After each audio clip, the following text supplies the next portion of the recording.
rid of my gun, or do we? I know, if I had this gun pointing for the entire video, would we get flagged on YouTube? What do you think?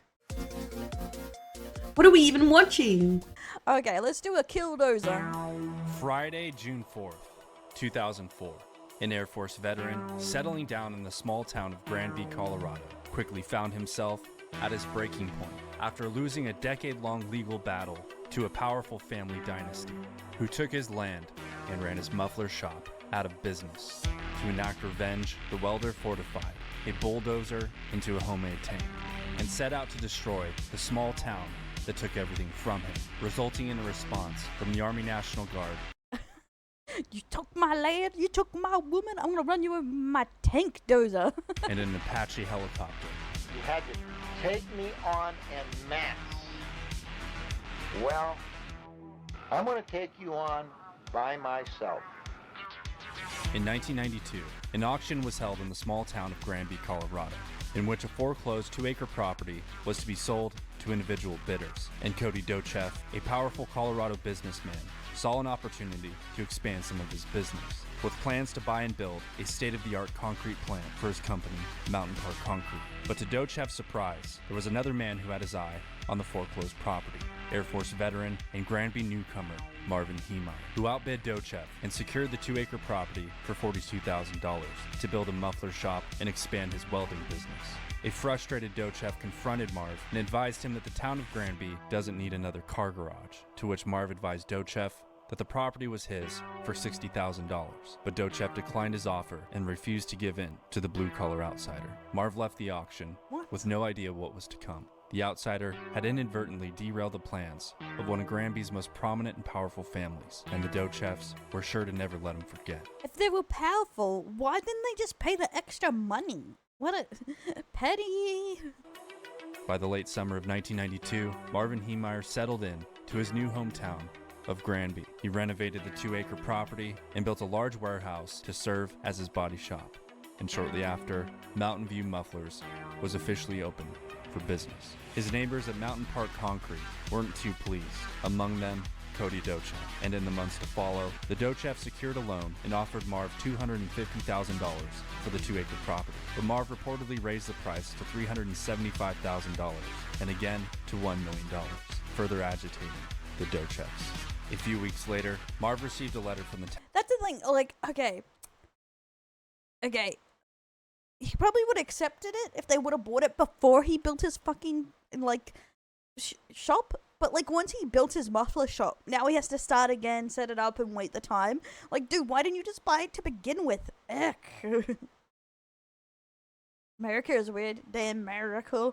town of Granby, informing him that his property sewage wasn't up to code. He assumed the problem wouldn't take much work and inquired on how and where to hook up his sewage lines.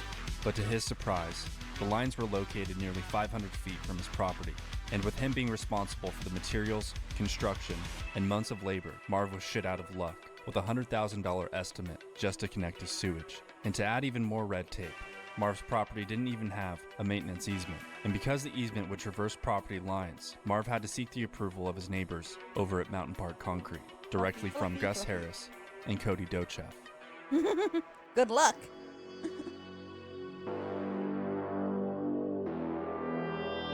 That's pretty unlucky. Marv went straight to the board of the sewer district, run by another Granby family dynasty, Ron Thompson, a friend of Dochev's and brother of Granby Mayor Dick Thompson. And like Dochev, I was about to say something. That dude's like chin is all neck, like his neck to chin is like the same length. Thompson wasn't too keen on outsiders like Marv. Thompson gave him an ultimatum: $90,000. Right?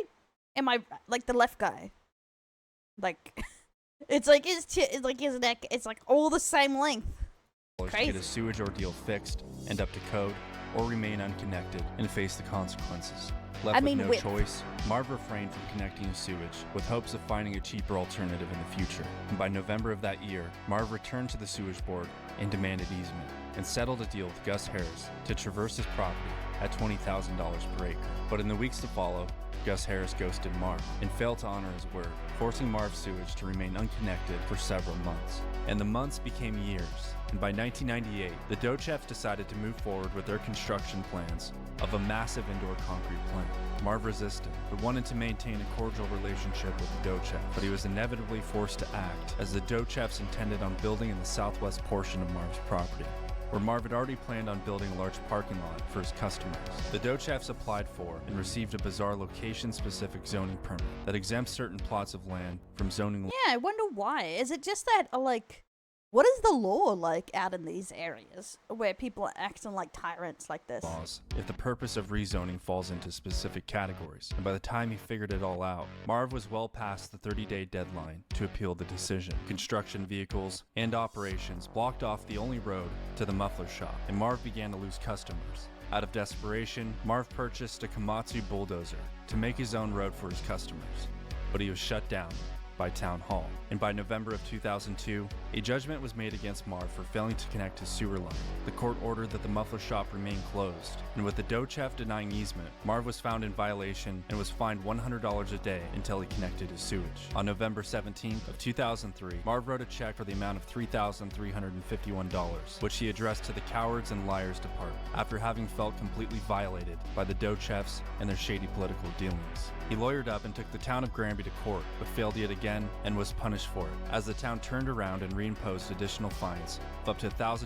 What assholes, what is he supposed to do in this situation? Especially, no one will set it up. For leaving abandoned vehicles on the rezoned property.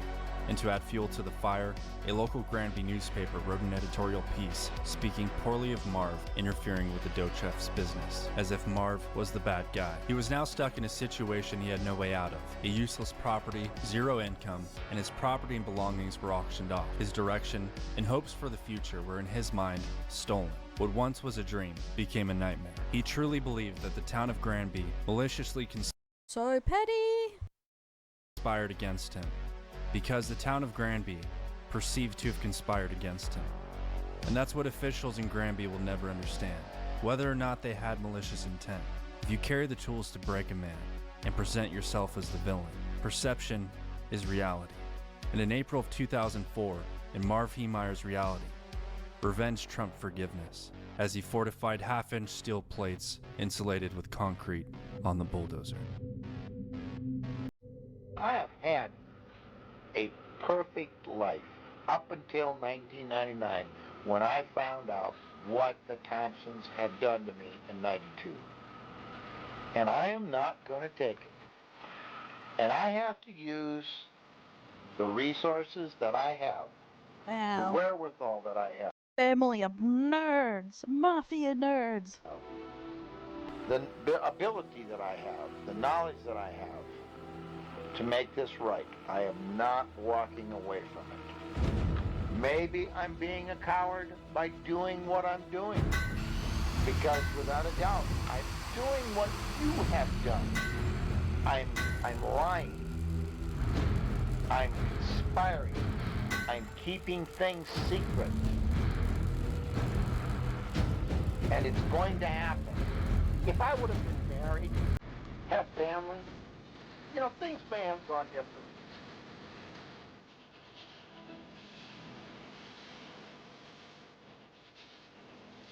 Damn.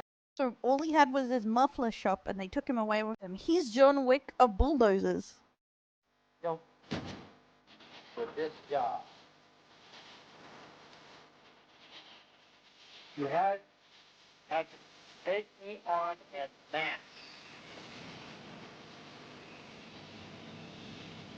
Well, I'm going to take you on by myself.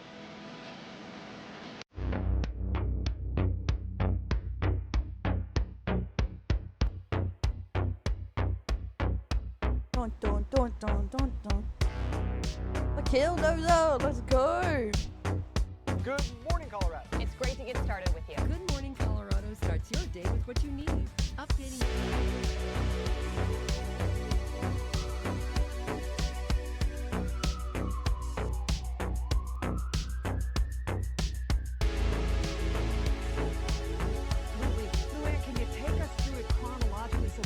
sense. I know it all started about 3 o'clock this afternoon. Where did he begin? Do you know? Marv took the dozer straight through the Mountain Park concrete plant. His arch nemesis Cody Dochev tried to stop the onslaught by ramming Marv's Killdozer with a wheel tractor scraper, but retreated once Marv opened fire through one of 3 gun ports installed on the Killdozer. Oh shit, I thought he was just running people over with the dozer, but he had guns. Holy shit, I had no idea. Oh.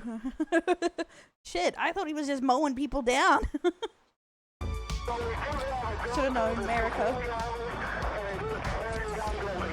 Once the concrete plant was successfully demolished, he moved on to Town Hall.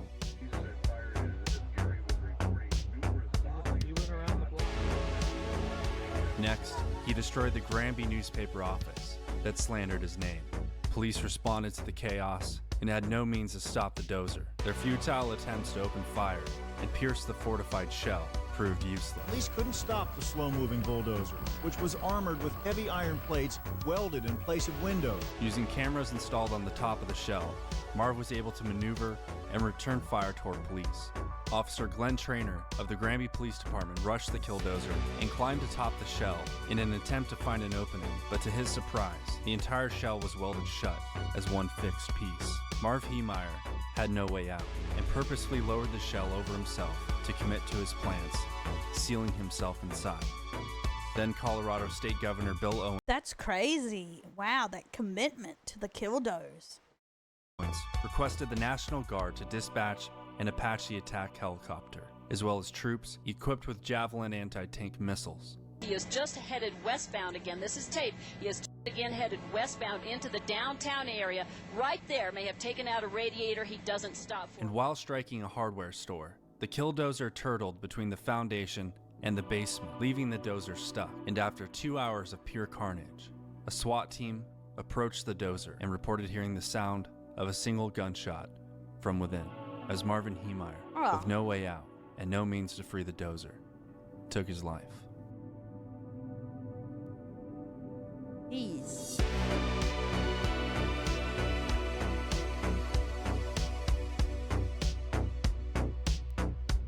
After hours of trial and error, authorities were able to break open the shell using an oxyacetylene cutting torch and recovered Marvin Heemeyer's body at approximately 2 a.m.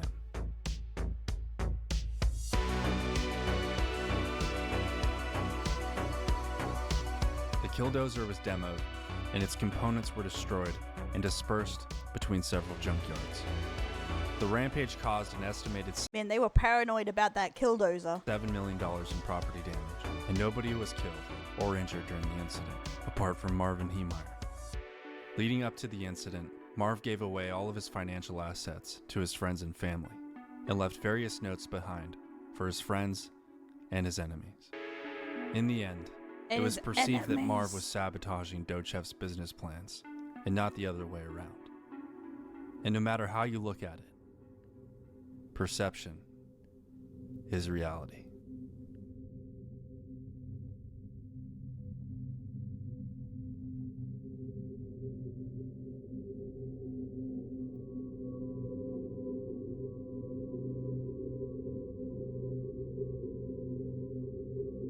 Yep, if a man loses everything, he has nothing to lose. That's when they're dangerous. That's why a true Hey criminal guys, if knows you not enjoyed to this take it video, away. be sure to hit that subscribe button. There's a lot more mini documentaries in the works, and you don't want to miss them. So make sure you're subscribed, and I'll see you guys in the next video. Thanks for watching. Goodbye.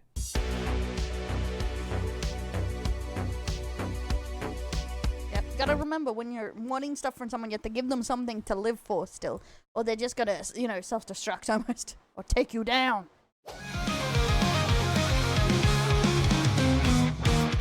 In a world of neon lights, till the body shines so bright, clumsy hot flood holds her crown, busting sassy folks she's found.